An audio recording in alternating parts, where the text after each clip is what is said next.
Il existe plusieurs types, puissance active, puissance réactive et puissance apparente. Pour l'instant, on ne s'occupe que de la puissance active. D'accord? Puisqu'on est en courant compte, quand on a des éléments résistifs seulement. On verra par la suite la puissance apparente et puis la puissance réactive. Voilà. Maintenant, on a un circuit là avec trois éléments résistifs. Il s'agit de déterminer la puissance active absorbée par chaque élément résistif du circuit. Et puis vérifier la loi de conservation de l'énergie. Qui dit l'énergie dit puissance, d'accord? Parce que l'énergie vient de la puissance. On va résoudre ce problème. On doit trouver la puissance absorbée par chaque élément.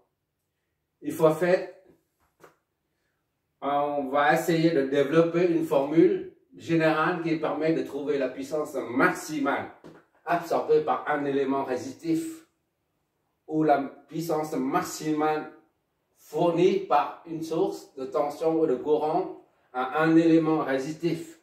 D'accord? Et pour ça, on va analyser ce circuit, sachant que la puissance est définie comme la tension multipliée par le courant. D'accord? Élément résistif, c'est R. V, c'est la tension au bord de la résistance, de l'élément résistif. I, c'est le courant qui le traverse. Donc, on va faire ça. On va pas redessiner le circuit, on attaque directement là-dessus. On va flécher le courant et puis les tensions. Là, on a une source de tension indépendante. C'est la tension continue de 24 volts. Ici, on a une source de tension dépendante. La tension aux bornes de cette source dépend du courant I1 traversant qui passe dans la résistance R1. Voilà, on a deux sources. Maintenant, on va flécher le courant et les tensions aux bornes de chaque élément. Et on va résoudre ça.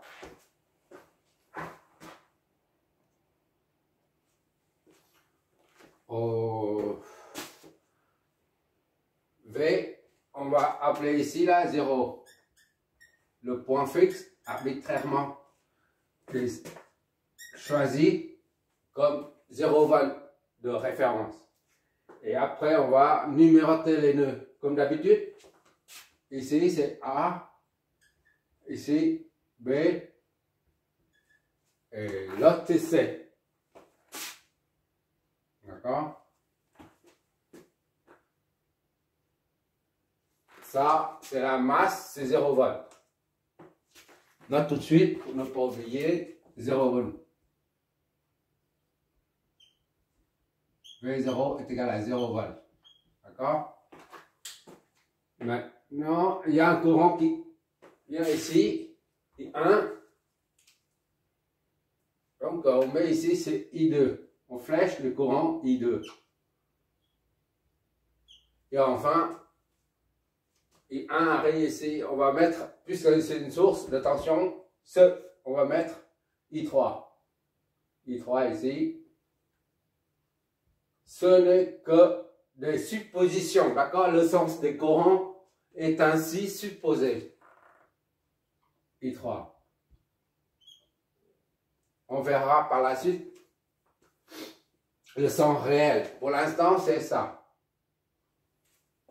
C'est comme ça. Et il reste des tensions à flécher. Ça, on va l'appeler, c'est une source de tension, donc les deux flèches, flèche de courant et flèche de tension dans le même sens. V, A, O. O ou 0. D'accord? Et là, c'est pareil, V, B, C. C'est une source de tension, la flèche de courant et la flèche de tension dans le même sens. Dans le même sens, B, C. Et ça, c'est un récepteur. Donc, la source de courant, le sens du courant et le sens de la tension, de la flèche de tension s'opposent. V, A, B. Et enfin, je vais mettre en haut. Je vais mettre en haut. V, A, B en haut. Je vais mettre de la place. V, A, B. On peut effacer ça, donc. Et ça, c'est V. On va mettre R5 ici. R5. R2, c'est égal à 50. Mais ce côté. Pour avoir de la place, là. 50. Voilà. Ça, c'est V, B, O. Un récepteur, le courant descend. La flèche de tension va dans le sens opposé. V, B, O. Qu'est-ce qu'il nous reste à faire? Oui, et ça. C'est V. Ici à là. D'accord? Les deux flèches s'opposent. Un récepteur. V, O, C. Voilà, tout est prêt. La phase de préparation du circuit à l'analyse est terminée. Maintenant, on peut analyser à présent. On prend VAB. Notre objectif, c'est de trouver la tension aux bornes et le courant qui traverse pour pouvoir faire le produit et en déduire la puissance. D'accord? Ça aussi, on peut écrire, puisque U est égal à RI, d'accord? U est égal à RI, on met RI fois I, c'est-à-dire RI au carré.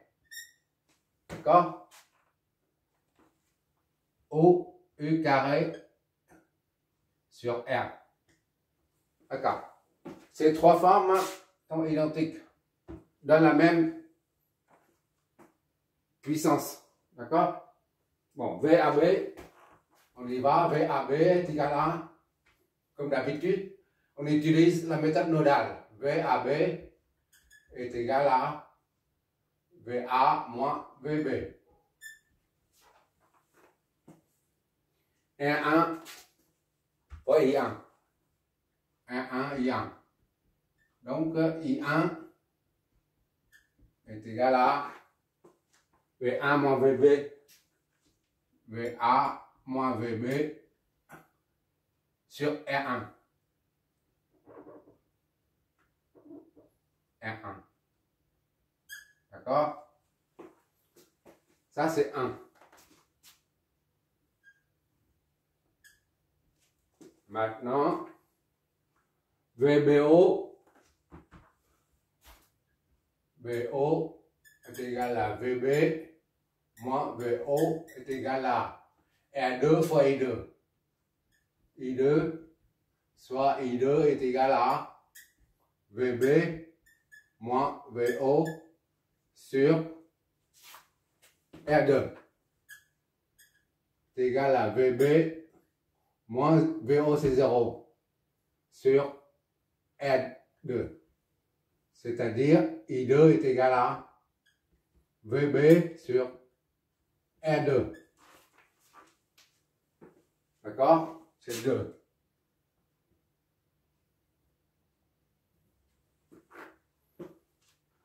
VOC maintenant.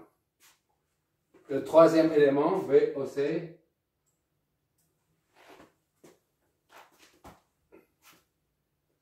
VOC est égal à VO moins VC. OC là, OC, R3, I3. I3. Donc I3 est égal à VO moins VC sur R3 est égal à 0 moins VC sur R3. Et par conséquent, I3 est égal à moins VC sur R3. Ça, c'est 3. D'accord? On applique la loi des nœuds. I1 plus I3, ça donne I2. Alors, les nœuds entraînent I1 plus I3 est égal à I2, soit I1 plus I3 moins I2 est nul. Tout ça, c'est nul. Est nul.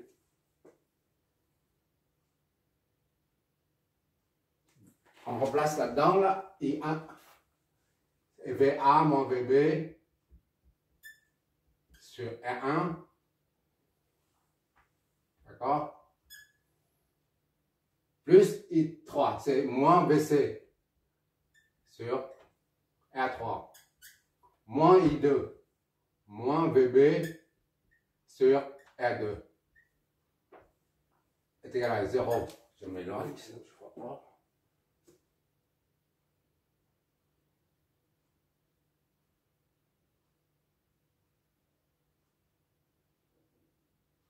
On va faire de sorte que ce soit positif. Soit VB sur R2, d'accord? Plus VC sur A3. VC, c'est la même chose. Hein? A3, je préfère les plus que les moins. Moins ça. Moins VA, moins VB sur R1.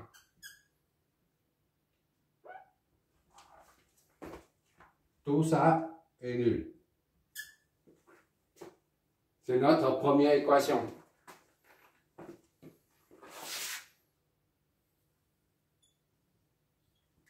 A. Qui contient que des potentiels. Maintenant, on applique la loi des mailles. AO moins ça, on monte, moins ça, on va dans le sens opposé, on descend, plus, moins, moins. Ça donne nul, la loi des mailles. On part de 0, on revient à 0, ça donne une résultante vectorielle nulle. A des mailles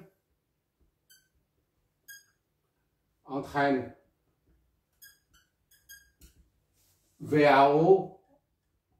On va dans le sens de la flèche de tension. On met un plus. On va dans le sens opposé. On met un moins. Moins B. AB. On va dans le sens contraire en opposé de la flèche. Moins B. BO. Ça donne une résultante vectorielle nulle. D'accord? Or, VAO. C'est égal à VA. VA, d'accord? VAB, c'est inconnu pour l'instant. Moins VAB, d'accord? Moins VBO. Inconnu, VBO.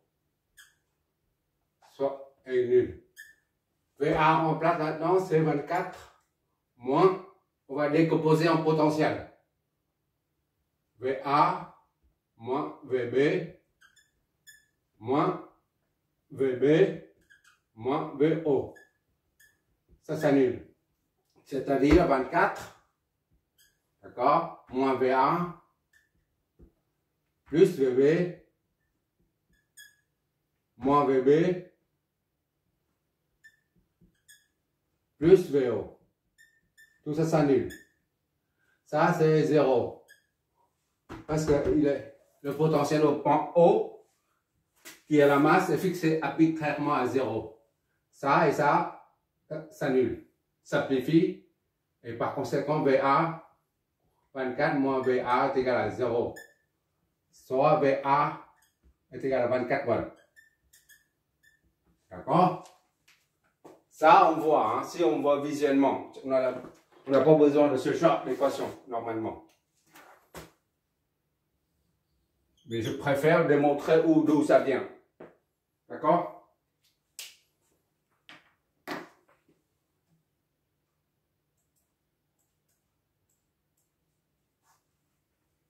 Voilà, on prend VAO, c'est VA moins O.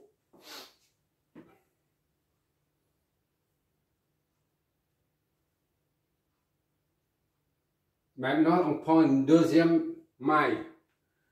AO, AB, BC, AO, AB, BC et OC. Tout à l'heure, c'était cette maille-là. Maintenant, on prend cette maille-là.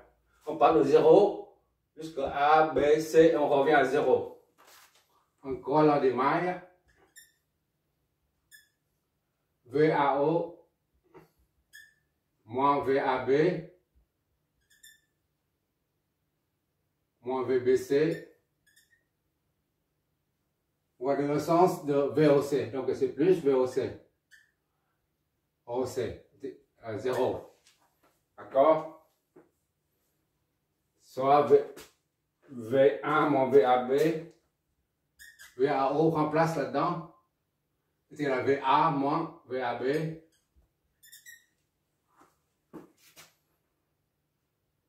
VBC, c'est ça. C'est VB. VBC, c'est VB. Au bas. Moins VB. Plus VOC. Égal à 0. Donc, on décompose maintenant. VA, c'est 24. Moins VA moins VB. Moins VB, c'est 61. D'accord? Plus VO moins VC. Tout ça s'annule. Et nul. 24 moins VA plus VB. Il y a plusieurs façons de procéder. Hein. Pour prendre d'autres mailles. Hein. Moins 61 plus V0 moins VC. Tout ça s'annule. D'accord? I1, on remplace là-dedans. I1, on injecte là-dedans. D'accord? V0, ça s'annule. Ça, c'est 0. Donc, il nous reste 24 moins VA plus VB moins 60 I1 moins VC, c'est 0. 24 moins VA, c'est 24. On injecte là-dedans. D'accord? 24 là-dedans. Et VB, c'est inconnu jusqu'à présent. Plus VB moins 60 I1. I1, c'est ça. VA moins VB sur R1 moins VC est nul. Tout ça est nul. Ça et ça se simplifie. VB moins 60 VA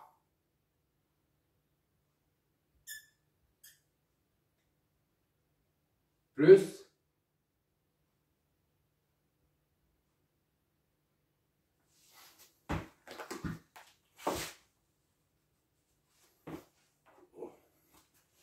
moins 60 VA moins 60 VB, tout ça sur R1 moins VC est égal à 0. D'accord?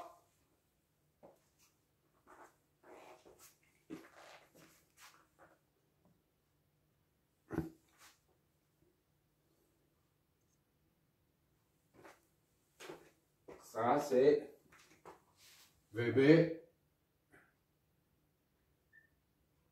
moins 60 VA moins 60 VB sur RA. R1 c'est 250 moins VC égal à 0. VB 250 VB moins 60 VA plus 60 VB. VB moins 250 VC est égal à 0. C'est-à-dire moins 60 VA plus 310 VB moins 250 VC est nul.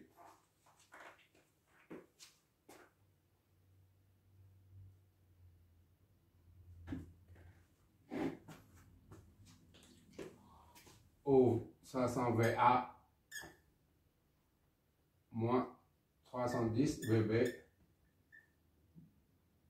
plus 250 VC est égal à 0. Voilà.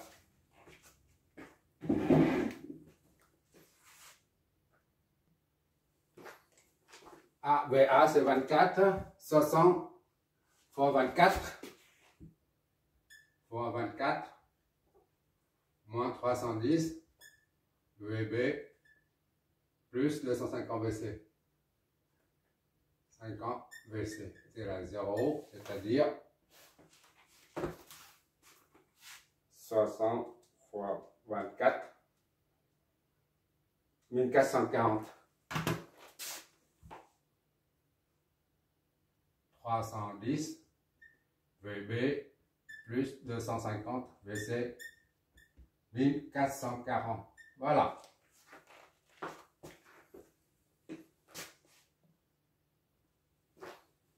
On appelle ça 1 B.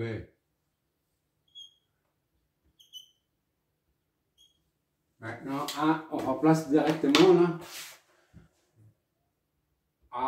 A1 égale VB sur R2, c'est combien? On a oublié de remplacer directement. R2, c'est 50. D'accord? Plus VC sur R3. Plus VC sur R3. R3, c'est 150. 50 moins VA. VA, c'est 24. Moins VB sur R1, c'est 250. Tout ça s'annule. D'accord? On a BC, maintenant on a BC aussi. Donc un système de deux équations.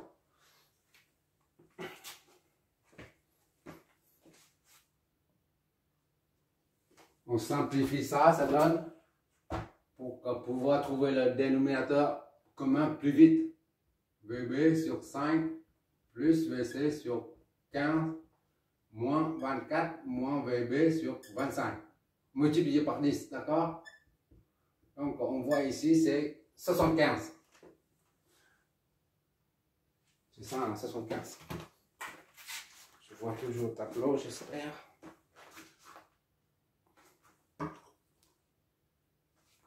Cette dernière ligne. 75 divisé par 5, ça fait 15. 15 VB, 75 divisé par 15, ça donne 5, c'est l'inverse de l'autre, 5 VC, d'accord? Moins 75 divisé par 25, ça donne 3 normalement, 3. 3, 24 moins VB est égal à 0.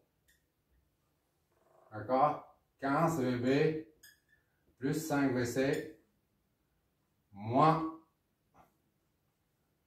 3 fois 24, 72 plus 3 VB, ça s'annule. Donc 15, 18 VB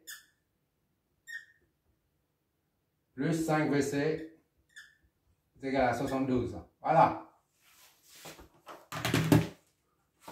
B et C.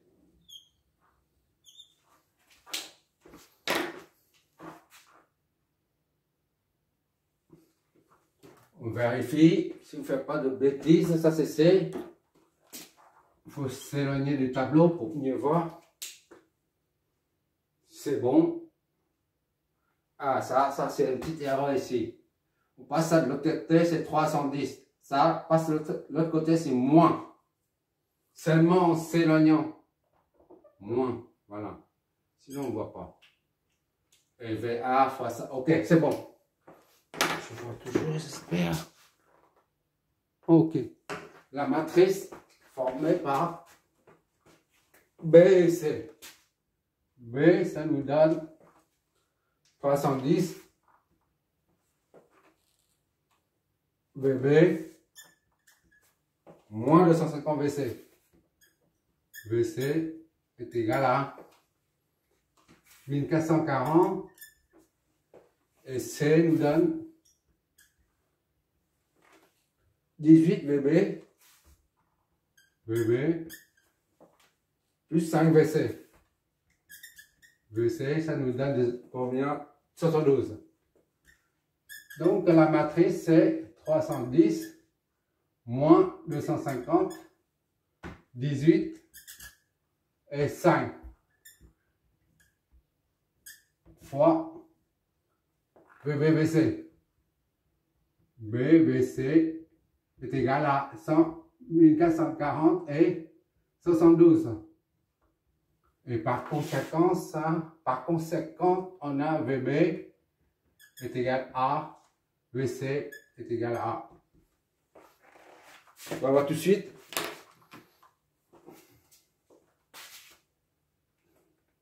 Matrice de 2, 310, moins 250, 18, 5, on inverse, fois la matrice de 1. 1, 14, 14, 40, 72. Voilà. Ça donne. Hop là. On met en décimale. Voilà. Donc on met les deux en même temps. 504 divisé par 121.